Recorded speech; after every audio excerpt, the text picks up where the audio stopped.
It means more than a 6 times increase in the price, industrial price of carbon, from its effective level, which is much lower than the headline level, the effective level, to the level that's committed in the agreement.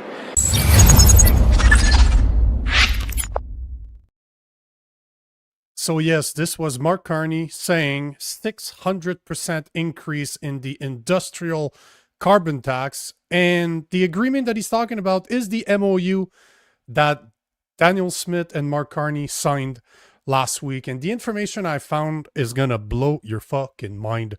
So make sure to stick around. My name is Nico Lagan, and I'm too conservative for the conservatives. My co-host Rob Ambrose, not woke enough for the liberals. We are the political orphans. My apologies for being late, but I was going down this rabbit hole. So the video I just played, you heard Smith-Carney talked about increasing the price of the industrial carbon tax by 600%. So I started looking into it, seeing if it's true or not, if I heard that right, because, you know, as a new father, I don't sleep a lot. So maybe my ears were playing a trick. It's bad. It's really, really bad. And I was able to connect it to the Alberta MOU, and I got a massive conspiracy theory for the people out there. You have not heard this anywhere else. I even asked Grok, does Mike, because we worked together for a few hours, and then I'm like, what do you think of this conspiracy theory? And it said that it made sense to an AI. Did you say you and Grok worked together for a few hours?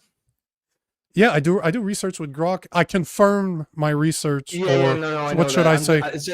It's just funny because AI is like it's subtly changed the way we even talk about it, right? Like you talk 100%. About it like it's a person. Yep. Even though if you were just working on your laptop, you wouldn't say me and my laptop worked together on something for a few hours, right? But something about AI, it's weird. Like I'll ask Grok something, and it'll give me an answer, and I'll be like, okay, thank you. Like, why am I being polite to an AI? Like, what is the you point want to be polite to the AI because you want them to remember that you were nice when they take over the world. You want them to remember that you were nice with the same logic as why you're always nice to the nerd in high school, right? Because when he goes postal and starts shooting up the school, you want him to be like, oh no, that guy, he was nice to me when they were stuffing me into lockers. Yeah, you know, it's one of those things that Grok is wrong all the time. So's ChatGPT, so's Gemini. It's like confidently wrong too. You need to know the subject already. I use it to, you know, Smith-Carney said this around this time about this subject. Can you find me the video? You know, I already know the subject through and through, but I want him to, let's say I gathered all the information and I give it to him. I'm like, do you see the dots I'm trying to connect there? Like, am I on crack just to have kind of something tell me that maybe it's okay? But, I agree. Reynold Rulo is saying Grok 4 is the only PhD in physics who wants to talk to me. But, you know, it does the job. If you understand the capacity and the lacks of AI, don't trust everything that AI tells you because it does not work for you. It still has people programming it, and it's very biased. Even Grok, that is the least woke of them all.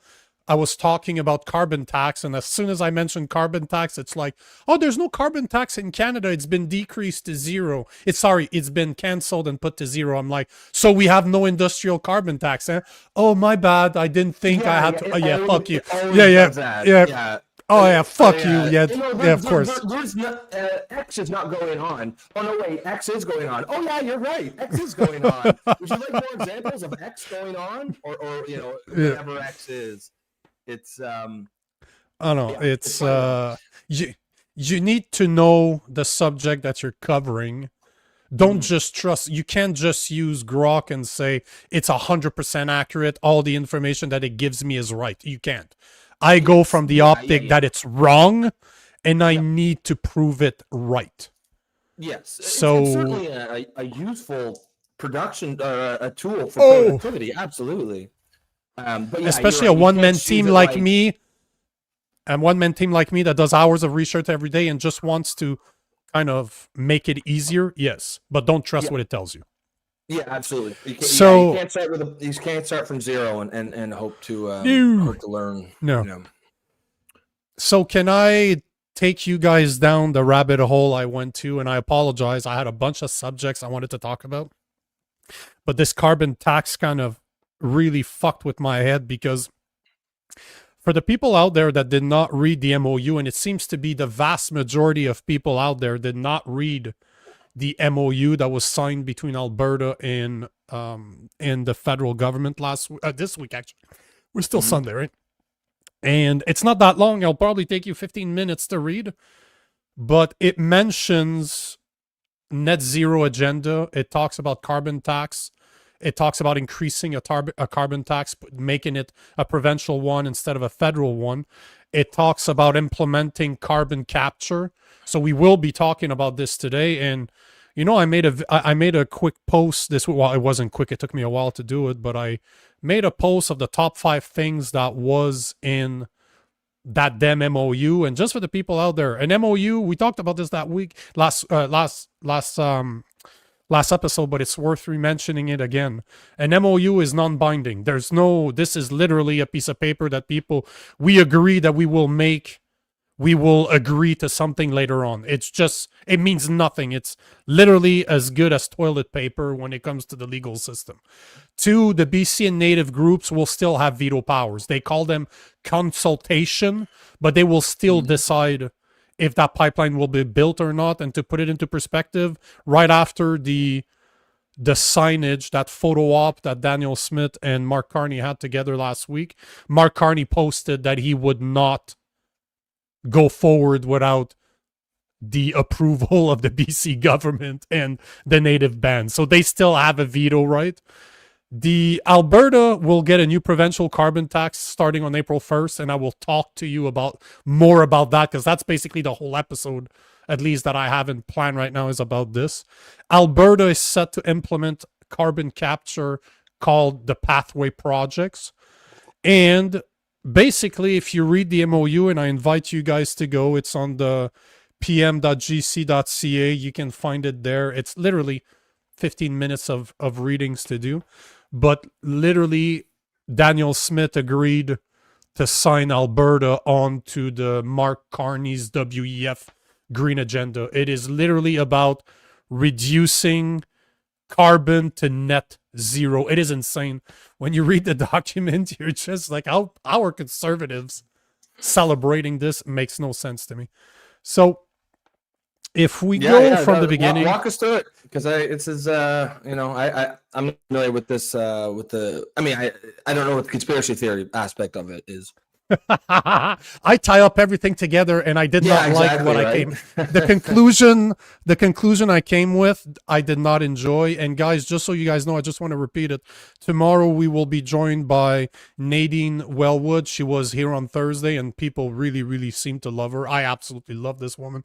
I had like a 20-minute conversation with her earlier. She's a firecracker for sure. And Jason Levine is also going to be on the show tomorrow. So Nadine and Jason are going to be there because they were at the AGM over the weekend. So I'm not going to talk about the AGM much since we're going to cover it tomorrow. But all to say that I just tell you that Danielle Smith has been booed about 5 or 6 different times. You've heard of Jeff Roth. He's basically the biggest voice in the independence movement in Alberta. He actually reshared my post, the post that I was just saying, the top 5 things. He just reshared it, and I'm trying to get him on the show. So chances are, finger crossed, that he will join us on the show this week. And I'm also working, just so you guys know, to have Party, the lawyer that explained Bill C-63 on Jordan Peterson's podcast a couple of years ago, because we know that it's going to be retabled before Christmas. Sean Fraser our Justice Minister John Fraser has said so. So I am trying to get him on the show. I've been trying to get him on the show for at least a year. At least Bruce Party, exactly, Wilf. That's exactly right. I've been trying to get him on the show to talk to me for a year or two, but I don't know the guy. But I met somebody that knows, that records with him all the time. So we could have constitutional lawyer Bruce Party on the show, which I've been wanting to have him for a while. So That'd be sweet. Yep. So let's start. I'm going to re-show the full video of Mark Carney. It's only like 30 seconds long, just to kind of give you some context as to where I started with the dem conspiracy. It was not supposed to be a conspiracy rabbit hole. It was just supposed to be research, but I went down I went down a rabbit hole and found a conspiracy. So here's Mark Carney telling us how much more we're going to be paying for the industrial carbon tax. But at its core is tightening the tier system, which is the industrial carbon price system here in Alberta, to a level of at least $130 with a pass price from there. What does that mean? It means more than a 6 times increase in the price, industrial price of carbon, from its effective level, which is much lower than the headline level, the effective level, to the level that's committed in the agreement. So 600%. So basically, he just said on camera, as per the agreement that they did, like the agreement that they keep on talking about is the MOU that they made with Alberta. So I was listening to this and I'm like, okay, what the fuck does that even mean? Well, here's what it means. So right now, if you look at the price of carbon, you're looking at about like industrial carbon tax on the federal level. Now that it's supposed to be zero, like the consumer is zero, there's still industrial carbon tax that was never removed, right? It's sitting at $80 a ton as we speak right now. And the plan, as per Mark Carney, he wants to raise it to $170 a ton by the end of 2030. So he wants to more than double it. So I'm not sure where I was not able to prove the 600% that he's talking about. I'm thinking the only thing that I can think of is that under Justin Trudeau, when it first started, it was around $20 a ton. And now if it ends up at 170, it's almost 6 times. Do you know what I'm saying? Like it's not quite, yep. But it's, no, actually it would be more. So I'm thinking that he's referring to a number under Justin Trudeau, but we all know that he was the mastermind behind Justin Trudeau. And so keep that in mind. Right now, we're sitting at $80 a ton. This represents right now about 16 cents a liter more that we're paying per liter of gas at the pump. That's what it costs the average Canadian as it stands right now. The goal, if you look at the MOU, the goal is to raise the price, and I have it highlighted on my screen here. If you look at the MOU, it will say that the goal is to raise the price of carbon at $130 a ton, which would bring it to around 28.6 cents a liter increase. So that would be what we pay in taxes. So right now we're paying around 16 cents or so at $80 a ton. That's how it translates on a per liter at the pump, like what you and I will pay.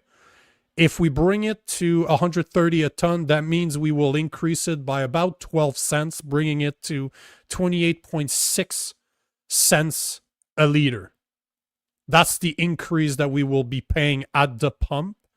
And as he said, in that was reported by even iPolitics.ca reported this is something that Mark Carney's been talking about for a while now. He wants to raise the price of carbon to $170 a ton by 2030. So by within the next 5 years or so. Where did he say that? I can find you. I have actually an article. He said it multiple times. The exact one, but just like roughly, it was an interview. No, was it his book or? No. He's spoken about this multiple times. Like he's been, I could find at least 5 different references just from this year alone. But here's the latest article. If you look, this article was published on November 5th, 2025 on iPolitics. Everybody knows iPolitics. Yep. And I'm just going to do a quick search. And he is referring to 100 right here. So despite Carney's cancellation of the consumer carbon tax, the federal government still sets a goal for each ton of CO2 equivalent emitted by polluter. Under the current schedule, the price will annually increase by $15 a ton each year until the end of the decade, when the price is set to hit $170 a ton. So article from iPolitics that's dated from November 5th, 2025, but I could find at least 5 other places where he mentioned it. He said it in the House of Commons. He said it a bunch of times. This is nothing new. But at $170 a ton by 2030, that means that the Canadians will be paying just over 39 cents a liter at the pump. 39 fucking cents in industrial carbon tax. And we all know that he's going to be putting the consumer carbon tax back. We've been speaking about this for months, right? He just dialed it down. You like to use that scrolling analogy all the time. So he shoved it down to 0. But we all know why he didn't remove it, because that was going to go up at one point. Well, I mean, and the thing is, if the price of gas goes up, then the price of everything is going to go up, right? All the cost of every good is going to go up, because that's going to factor into the transportation costs now, and that's going to be passed on to pretty much every product that we buy. And the taxes, don't forget, the taxes are a percentage, so they're not set in stone, right? Yeah. If your liter is costing $2 to produce, and you're adding a 39 cents increase, you know that it's right now, it's per today's money, it's per today's price, it's going to translate to 39 cents. 5 years from now, is that still going to be 39, or is it going to be more like 50 cents, considering that how our economy is doing and how bad our dollar's doing? So you know this is all going to change the pricing of this structure. And that's the tier. You know, he referred to the tier system in the video. That's what the tier system is. $15 a ton every year until the end of the decade, until we hit $170 a ton. So remember this, $170 wild, man. That's 39 cents a liter that it's going to cost to produce more. Now, what is interesting is the other thing that they talk about in the MOU is something referred to as the carbon capture, utilization, and storage. So you know that low carbon production, that low carbon oil that they want to produce, that green crap, the WEF green agenda that Mark Carney's been pushing forever. Well, this is what it's all about. So the idea is to capture the carbon that is in oil. In a way, you refine it, you capture that carbon, and then the gas that comes out, the oil and gas that comes out, has a smaller carbon footprint. That's the idea behind it. And one of the projects that is in the works right now that the MOU speaks about is something called the Pathway Carbon Capture Project, which, just so you guys know, will cost $16.5 billion to implement over the next decade.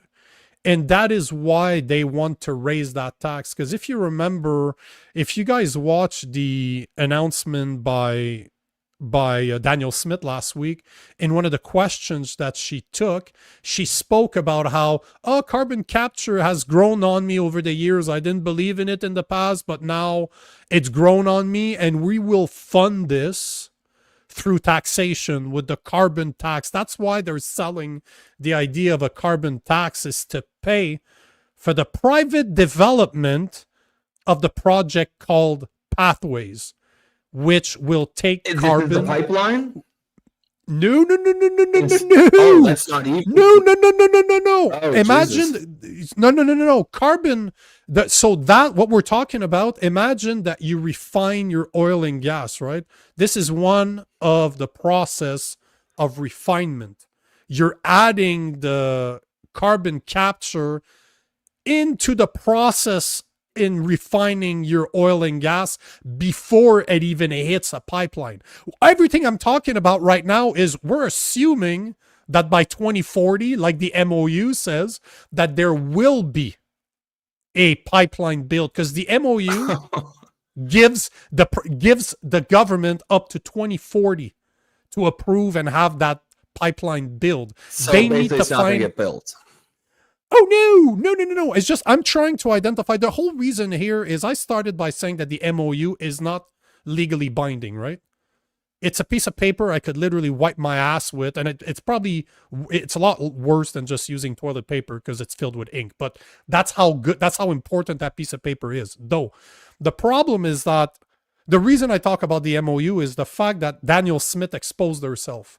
By signing such a piece of paper, she basically says what she really stands for. That's why I took so much time over the weekend to make that post, to explain it to people, and that today I'm bringing this up again, and that tomorrow we'll talk about the AGM, because the people that are at the AGM, the Albertans that normally supports the UCP party, are very politically aware. And as you'll hear, I can't say what Jason is going to say because I haven't spoken to him today.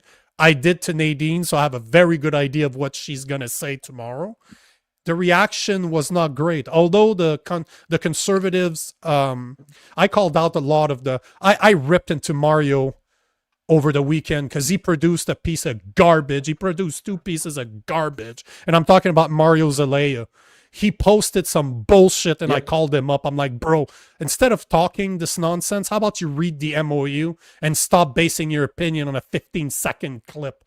He just, man, I'm really seeing how people are just supporting the people that they like without questioning them. And yet we were both big proponents of Danielle Smith. We've talked about how great of a job she was doing, but I cannot get over what she did this week. I cannot forgive what she said. I just can't.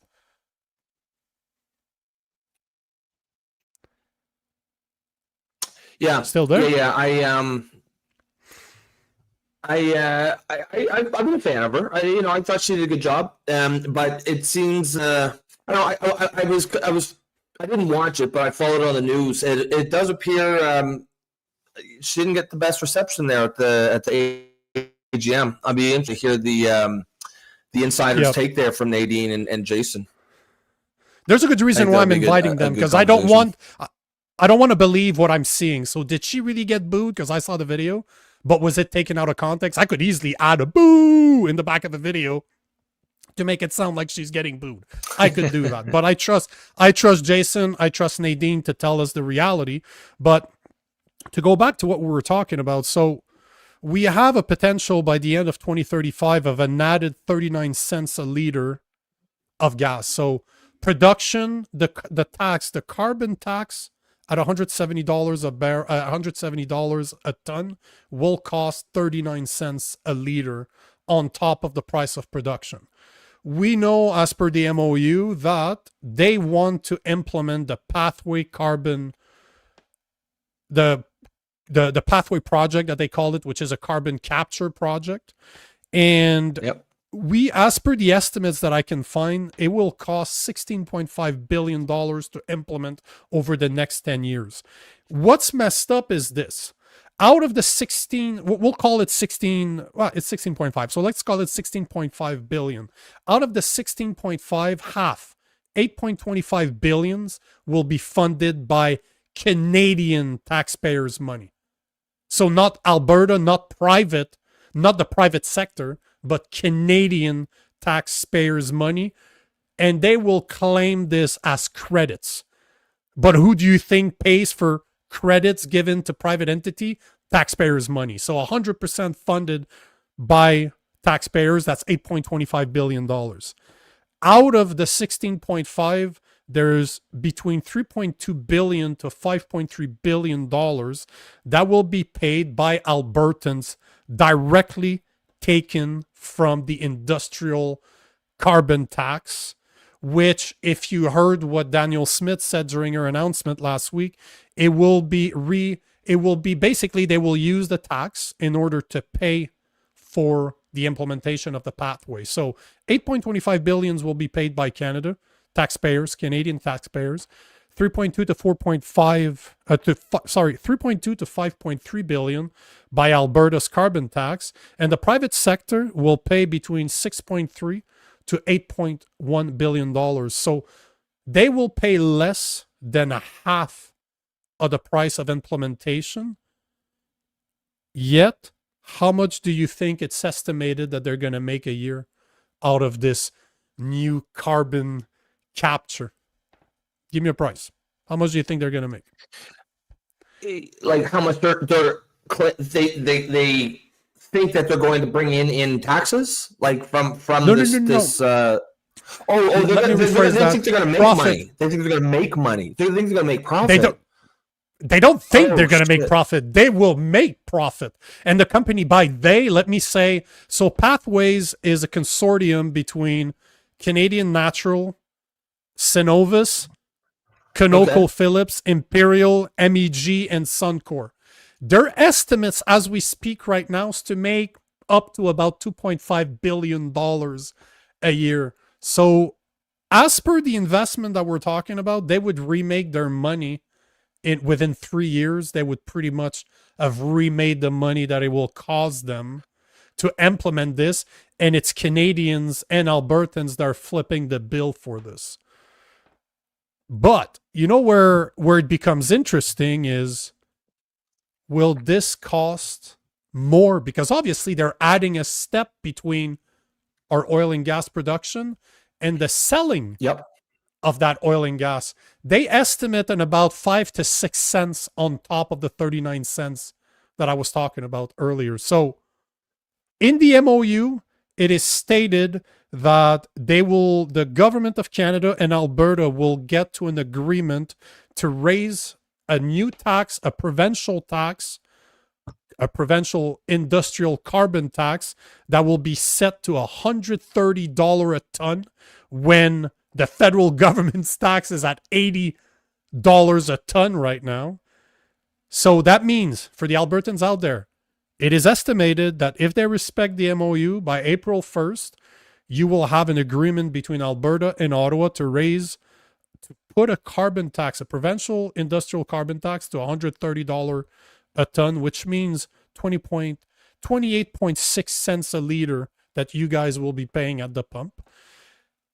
It will raise another 5 to, they're estimating, let's call it a smaller number, another 5 cents on top of that by the end of 2035.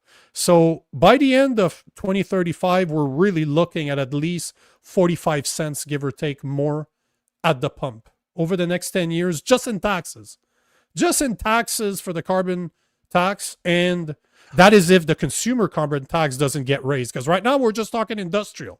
So industrial will raise the industrial, and the capture of carbon will raise the price of about 45 cents a liter at the Canadian pump. It's so like when is this going to be like? Hold on, I'm not sure I'm understanding. Like that's crazy. That's a what is the plan? Is he going to put this in place right away, or when are they claiming that they're going to put the? Oh, let me. This is a garbage plan. Like there's no way people are going to be okay with that. People don't read the paperwork. People do not take the time to actually read the documentation. So that's the MOU that was signed. Not 170, but 130. So that's the MOU that was signed between Alberta, Danielle Smith, and the federal government. And right here. So it says the tier system will ramp up to a minimum effective credit price of $130 a ton. The parties will conclude an agreement on an industrial carbon pricing on or before April 1st, 2026. Yeah, I'm reading this now. That's crazy, man. Like what is the obsession with putting a price on carbon? Why are they doing? They're basically they're tying our own hands behind our back and sending our economy out to fight. Because a country's economy, it's basically competition between the rest of the world, right? You could think of it as a giant Royal Rumble or something. And Carney's they're tying our hands behind our back and then send us out to fight. Let me make it worse, because right now by 2030 we're talking about there's 39. Oh no, it gets worse. It's a lot worse, and the conspiracy is the answer to your question. Okay. I will tell you what I believe is going on here. So 39 cents by 2030, sorry, just in carbon tax if we do not touch the that's just the industrial. If we don't touch the consumer tax, you're looking at 39 cents a liter more. You're looking at a 5 to 6 cents more per liter just to cover the cost on top of the cost of the tax for the carbon capture. Because again, it's an added step in our refining or processing of our oil and gas. Now, the question that I asked Grok is, can you, by answering yes or no only, will Alberta be able to compete against countries like the US that will not implement a carbon tax or carbon capture technology? And the answer is very simple. No, they won't. It estimates. Hold on here. It estimates. It's estimating that it will add a 20 to 30% extra cost on our price of oil and gas, estimating that Alberta risks losing 10 to 15% of their shares to US exports. But I only asked that question on the US and Canada because the US buys a lot of our oil and gas, right? So why the fuck would they buy our oil and gas if we're going to cost 20 to 30% more than them just because of the taxation that we're putting on top of it? And where it gets even more messed up is I'm like, hey, Grok, how about the world economy? Like on the world stage, same fucking thing. We will price ourselves out of the world market because you look at places like Saudi Arabia is actually it's subsidizing $10 a ton. So where we are going to add $170 a ton just in tax, Saudi Arabia is removing $10 a ton, and the US is not implementing any of this fucking garbage. So we are literally killing ourselves out of the world market, and the US will not be buying our oil and gas if we are implementing these measures. And Danielle Smith, as much as I said it a million times, as much as it's not a legally binding document, the fact that they're even proposing that is absolutely insane. Alberta has the third largest reserve of oil and gas in the world, and they do not want to be competitive on the world stage. Why would they be doing that? I think this is where the conspiracy theory comes in, and that is where the alarm is for you guys. What has Carney been saying over the past few months? That we need to separate ourselves from the US and become our best customer. Who else is going to buy gas 20, 30% higher than the world's market? Well, Canadians. I mean, gas is sold at a global price. Like no one will buy it. We'll have to sell at whatever the world market price is. No, you're not listening to what. No. You're not listening to what I'm saying. We will price ourselves out of the world's market. So nobody on the world stage is going to buy our gas because it's going to be 20 to 30% higher than anywhere else because of the taxes that we put on. So the US will not buy our products anymore. So the only people that will buy that product is Canadians. I think that refers to us paying gas, the taxes that we'll pay on our gas, which is obviously bad enough.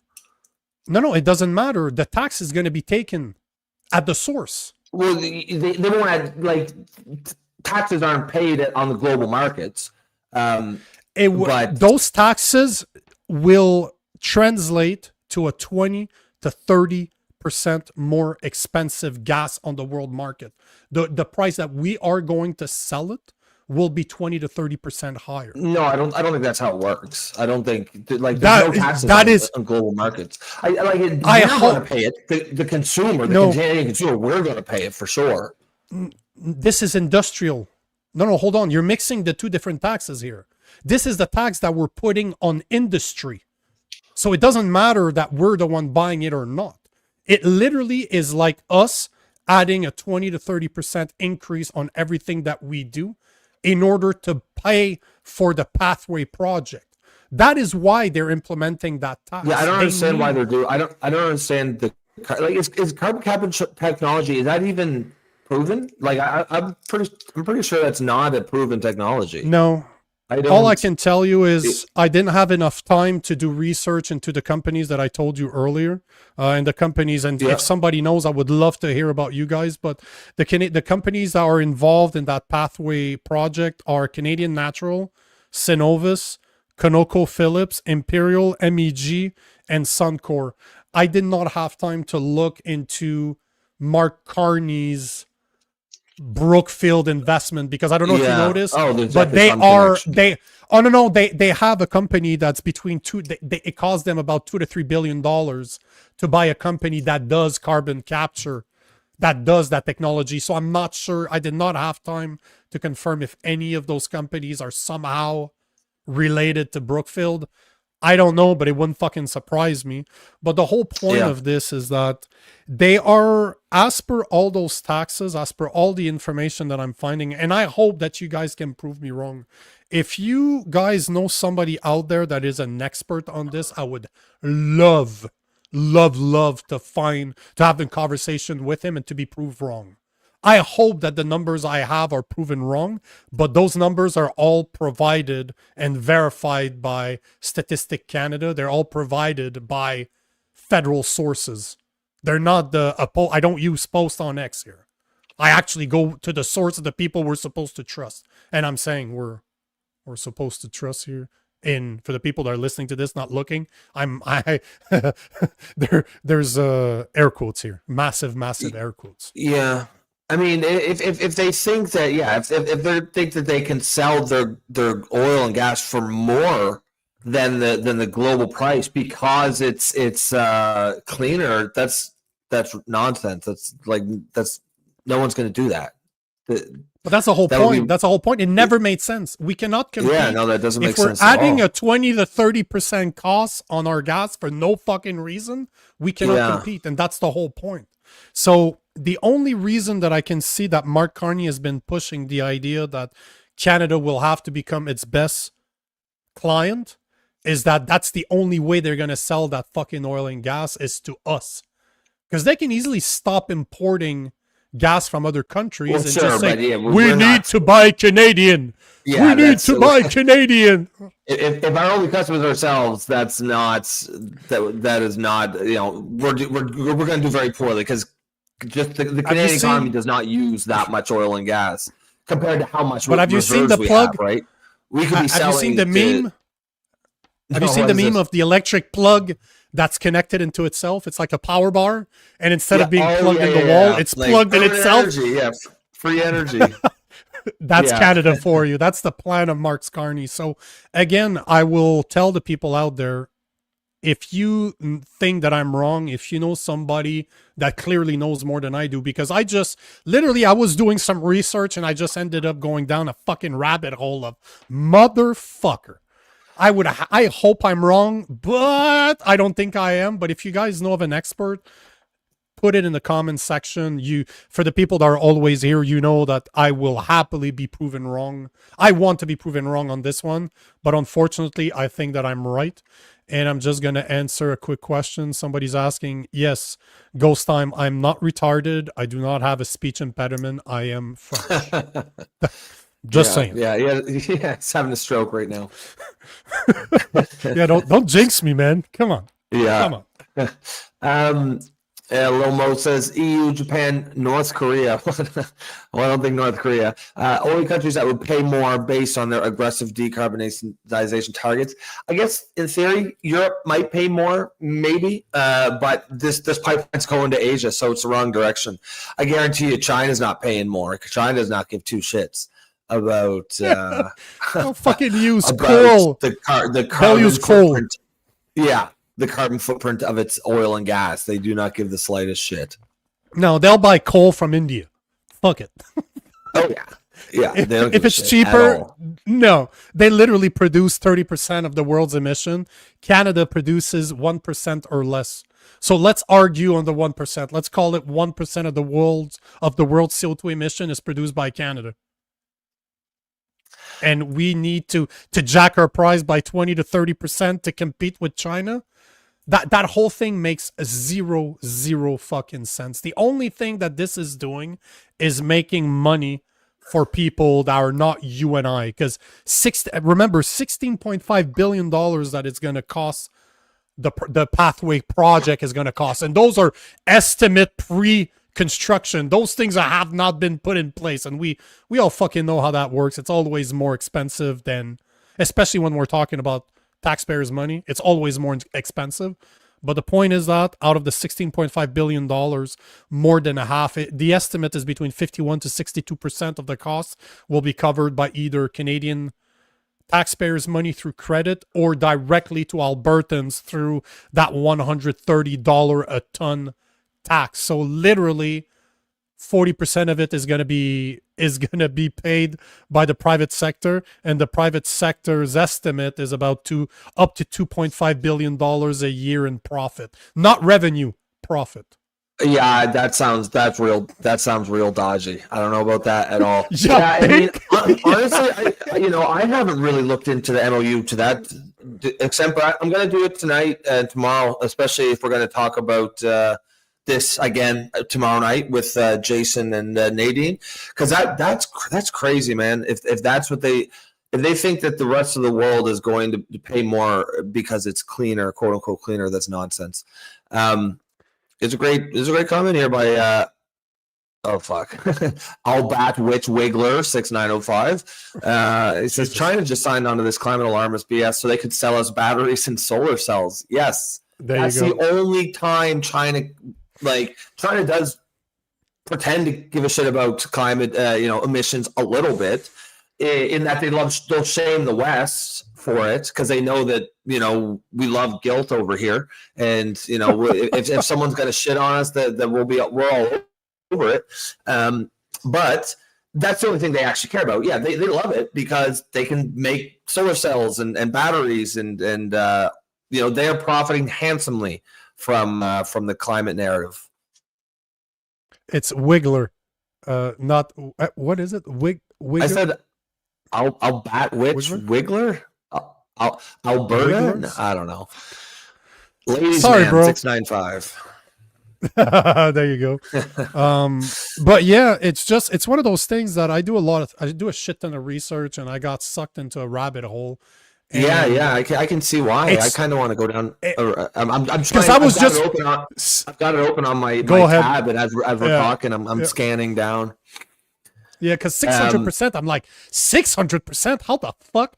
And then I found a connection to why Carney is always saying that we will become our best customer. Yeah, because nobody else is going to buy our fucking oil and gas. So we're literally going to kill ourselves by adding 20 to 30% on that woke agenda bullshit. And for the people out there that I think I'm full of shit, go read the MOU. I have it pulled on one of my screens over there. It's fucked up. It'll take you 15 minutes. Don't believe what Daniel Smith is saying about it. Don't believe what Mark Carney is saying about it. Go read the damn document. Literally just Google just Google Ottawa or federal government Alberta MOU, and you will find it. It's very simple, but they have climate change in there. They have net zero, carbon net zero. They talk about carbon tax, like I showed. They talk about carbon capture, as I showed. So I think it literally sounds. If you follow the WEF, if you read Values by Mark Carney, you read that document, you're like, they're talking about, like, one of the first things they say, Canada and Alberta remain committed to achieving net zero greenhouse gas emission by 2050. This is literally the fourth sentence of the document. The first line after the small paragraph intro. Canada and Alberta remain committed to achieving zero greenhouse gas emission by 2050. That's crazy. If that does not blow your mind, it's just honestly, it's the wrong direction. I think a lot of people have noticed, and like I certainly have, and I'm starting to see other people noticing, just like on social media and whatnot. The narrative, the discourse around climate change has definitely seem to, I don't know, change or slow down over the last 6 months. Like the Bill Gates thing, when he comes out and says, "Oh, all of a sudden it's not a big deal." Like it's almost like the grift is up, and I think smart people, or at least people who are in the know, are sort of positioning themselves. A lot of it's not going to come out ever and say, "Oh yeah, it was all." I guess it's not a big deal. They'll still squeeze, try to get as much blood from that stone as they can, and they'll move on to a new grift or whatnot. But it clearly feels like it's on its last legs. And then you've got Carney committing for the next 25 years, committing our economy to net zero. That's crazy. 2 years from now, people will be like, "Fuck, net zero. Why would you even bother with that shit?" Meanwhile, we're committed to 2050. That's nonsense. It's absolutely insane. And by the way, guys, for the new people that are out there, make sure to like, make sure to comment. The whole point of this show is to create civil discourse. So we don't even care if you agree or disagree with us, if you're from the left or you're from the right. The whole goal is to have civil discourse. We want to be able to talk about this stuff that other media out there is not talking about. You will not see this type of conversation anywhere else. And if you join us, you'll see we bash the right, we bash the left. Although Rob's an anti-woke liberal, I'm a Christian conservative. I don't agree with anybody that's out there. I think they're all part of the same agenda. And that's kind of what I'm trying to show here is Danielle Smith, the people that she was sold to us as the savior of Alberta. She signed a document that's basically the WEF green agenda word for word. And she's trying to sell that as the solution for Alberta. And you'll see, we'll talk about this tomorrow. We will have Nadine Wellwood and Jason Levine to talk about the AGM because they were both there. But she got booed. She got called out. And I'm really curious to see what the next step is for Alberta, because I think that what she did this week, she exposed herself as a federalist, and she even admitted on stage at the AGM that the whole point, like, she wants to stay within Canada. She wants a sovereign Alberta within Canada. So she doesn't want independence of Alberta. Yeah. She actually admitted it on stage. So guys, if you're new, just make sure to like, make sure to comment, make sure to subscribe. Yeah, guys. Just make sure to come back, because that's why we do what we do. We want those comments. And men, if you disagree with us, please let us know. It's all about civil discourse. We don't rip. We don't call people. Well, and here's one too, and this is a good comment from Dan 17B. Says, "You guys are not getting all this. Project will produce 20,000 jobs, and when complete, 1,000 ongoing jobs." That's it's a good point. I think you got to look at the whole package, right? There's got to be some benefits in there, and that is one. Honestly, I admit that I haven't done as deep a dive as Nico has, but I can definitely see all the rabbit holes here. Certainly, I think tonight after the show, I'm going to spend some time really getting into it, and also tomorrow, because I want to be pretty informed on this topic. I think tomorrow night's going to be an excellent show. It's going to be a really good conversation. So, guys, especially if you're new, we've got a couple guests tomorrow night that are both great content. Nadine's a firecracker. Jason's a smart guy. We're going to basically have this conversation, dig deeper into it. We're going to talk about the AGM at Danielle Smith's, the UCP AGM, I believe. So it's going to be an excellent chat. Tune in. As for your comment, Dan, yeah, I mean, in theory, if those jobs are there, that's good. 20,000 jobs, 20,000 jobs, and I'm happy for it. Again, I'm going to take a deep dive and sort of see the pros and cons, but I mean, if that's all we get is 20,000 jobs, I'm not sure, that's not 20. That offsets. Yes. I don't know where you got Dan. I would happily, if you want to send me your information where you got that from, because all the numbers I could find was 10,000 new jobs. But at the same time, to me, this is the same thing as adding a bunch of bureaucrats to the federal government. It's just going to end up costing Canadians more. It's not okay for us to pay 20 to 30% more for oil and gas, or to charge 20 to 30% more for oil and gas just to create 10,000 jobs. And, Trevor Benson is bang on. This is basically where I was going with this. 20,000 jobs with 700,000 homeless. Right now, the average Canadian worker pays 42.3% of their income to some type of tax. federal, municipal, or provincial. And I've done the calculation. It's between 91% to 103% of the average Canadian salary is gone for necessities, where this is no vacation, this is no cottage time, this is literally paying for your food, your rent, to pay for your insurance, to pay for your car, to pay for however you get to your place of work, cell phone, internet, and one kid in high school. This is the calculation I based it on, because that's pretty standard, although we're closer to like just under 2 people per family. But all to say, if you combine everything, the average Canadian is paying somewhere between 91 to 103% of their salary for necessities, like at least what we would consider necessities here in Canada. So they don't have the extra money to spend anywhere else. Like the average Canadian is already struggling. The average 20-year-old, 30-year-old is not going to own a house anytime soon. And now you're telling us that we have an increase of 20-30% at the pump. And as you said earlier, this is not just at the pump. Every single product is transported to some type of extent. Some is a lot longer, some is just around the corner. But every single, who do you think is going to pay for that? It's us. Not only is our gas going to be more expensive when we want to fill our car, but it's going to be more expensive for the food's going to be more expensive. Every single product that you buy is going to be more expensive. The services. You think that your plumber that's going to come fix your sink is not going to add another 20-30% if that's what it costs him? Of course he will. So who the fuck pays this? The average Canadian that's already paying 42.3% of their income to some type of tax. It's absolutely insane. Yeah. We cannot afford to be spending more and more and more of our money in fucking taxes to build a fucking project that has no place to exist. Why the fuck would we prevent ourselves from being competitive on the world's market when we could literally be one of the top 3, if not, let's call it top 5 superpower in the world?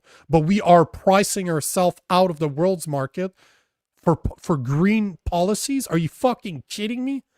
Like this is where we're at right now, and this is what that piece of garbage is pushing. Absolutely fucking insane. Absolutely insane. I can't believe this shit.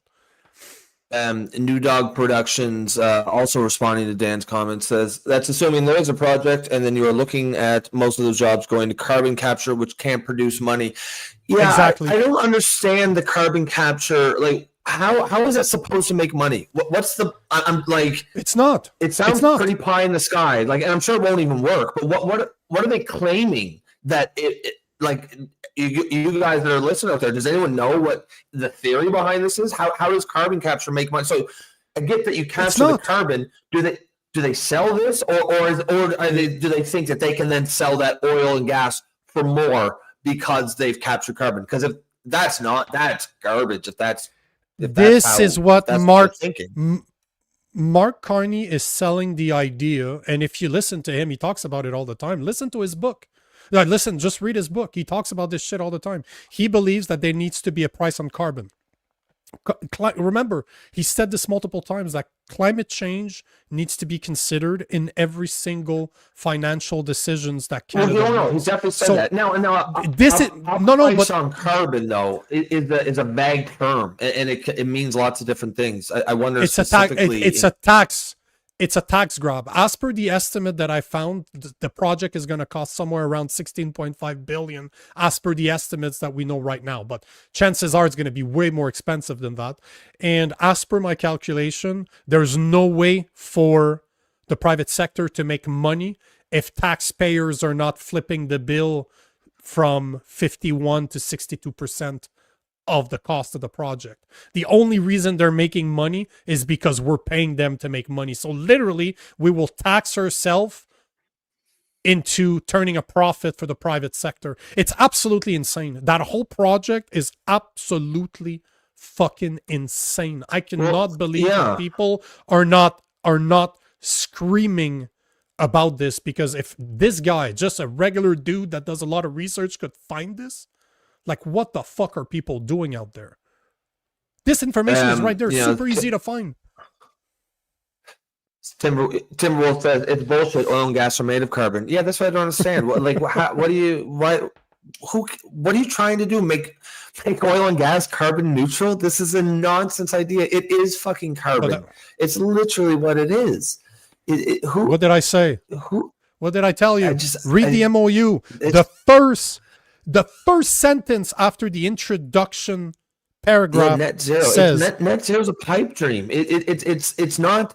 It's even if by it's not 2020 by technologically 2050 possible. No, yeah, it's not technologically possible to do that, and there's no point to it. All it's going to do is suck hundreds of billions of dollars out of the economy. That's it.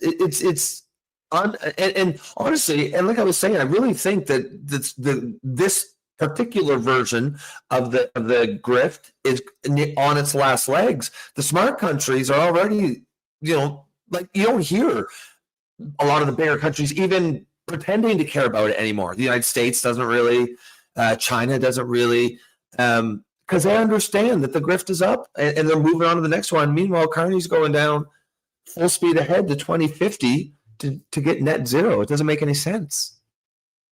And Louis is probably bang on. They aren't screaming because they're watching football and don't give a shit or brainwashed. I know that there's people like you guys out there that do believe in this, that do want to get more information about this, that will talk about this. And that is why I do what I do. I won't talk for you, Rob, but the only reason I spend most of my days just posting content, because that's what I do day in, day out, is to try to inform the people out there that don't have hours a day to do that research. So build trust so that people trust me to give an opinion that's been researched. But at the same time, I want to give you enough information that you doubt me. I don't want you to believe me. Doubt me. Please doubt me, but go read the MOU. If I can get more people to read that fucking piece of garbage, you will understand what Danielle Smith is trying to sell. You will understand why she was getting booed at the AGM. And I was told 5 or 6 different times she was booed. We'll talk about it tomorrow more because we have 2 people that were there. But there's a good reason why she was selling the idea of bringing Castle Doctrine in Alberta.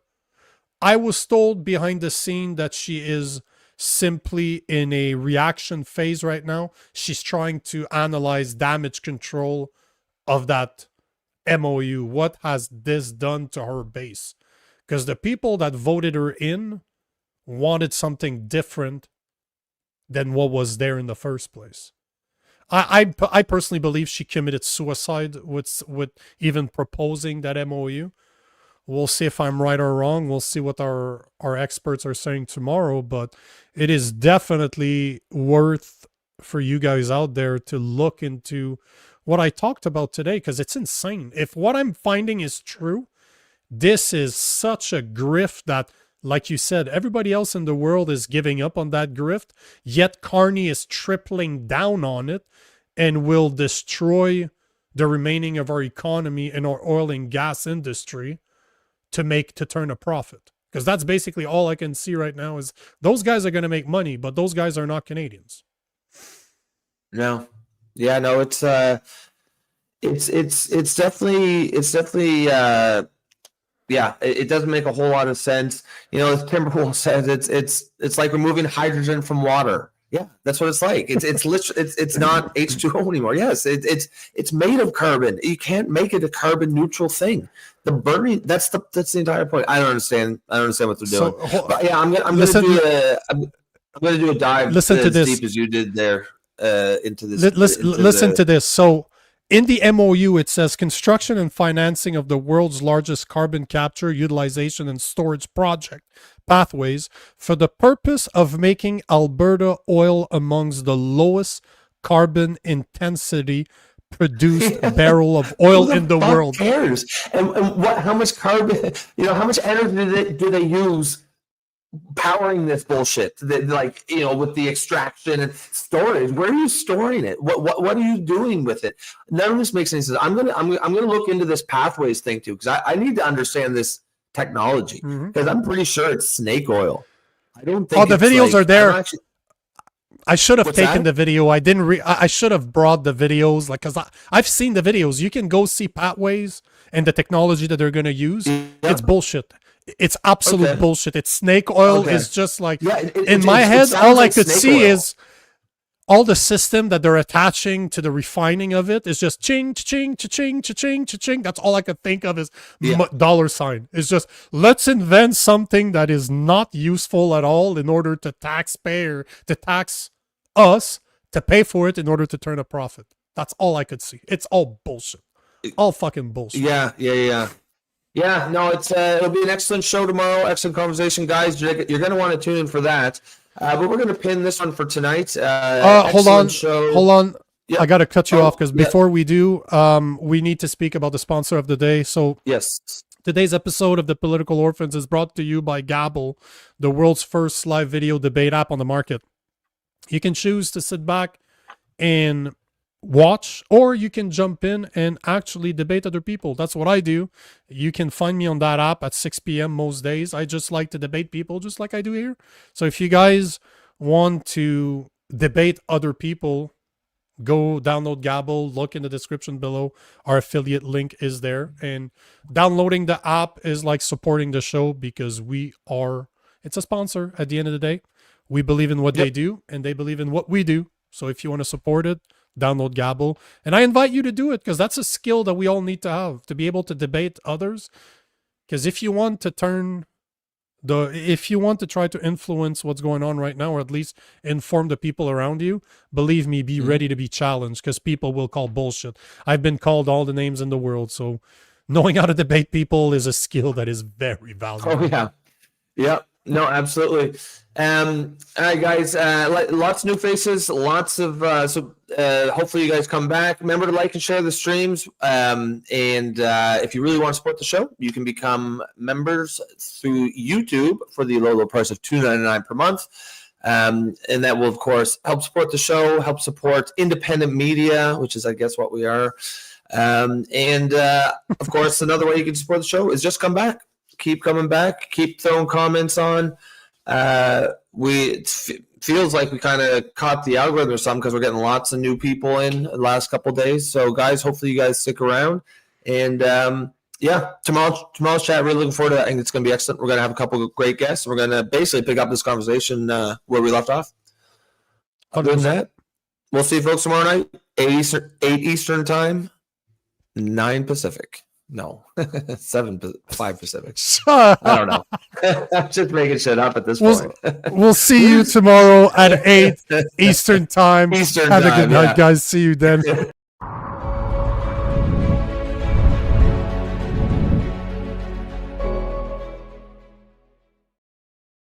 What a twat.